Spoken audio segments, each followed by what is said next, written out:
शेतकरी मित्रांनो, आज तिसरा दिवशी सारखा रिमझिम पाऊस चालूच आहे आणि हा पाऊस चालू असताना आपण आदरकीला दुसरा खताचा डोस टाकून घेतलेला आहे। 10-26-26 प्लस झिंकेटेड सुपर फॉस्फेट टाकलेलं आहे आपण।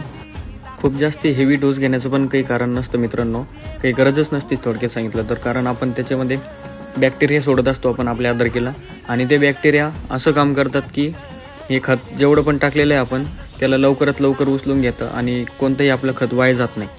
रूट्सची डेव्हलपमेंट अशा प्रकारे झालेली आहे आणि 2 दिवसापासून रिमझिम पाऊस चालू असल्यामुळे जे नवीन स्टंप येणार होते वरती त्यांची ग्रोथ खूप फास्ट झालेली आहे आणि ते लवकर वरती आलेले आणि हे बघा मित्रांनो, जिथं पण उकरलंय जमिनीमध्ये तिथं गांडूळ दिसतंय आपल्याला आणि याचा फायदा आपल्याला असा होणार आहे ज्यावेळेस जास्त पाऊस येईल, अवकाळी पाऊस येणार आहे आपल्याला, त्यावेळेस आपल्या अद्रकीमध्ये पाणी तुंबून राहणार नाही आणि पाणी न तुंबल्यामुळे अद्रक आपली हे सडीला लागणार नाही आणि पुन्हा नवीन जीवाणू तयार होण्यासाठी सोडलेले आपण 4-5 दिवसात तयार झाल्यानंतर आपण हे पण ड्रिपद्वारे सोडून देणार आहे।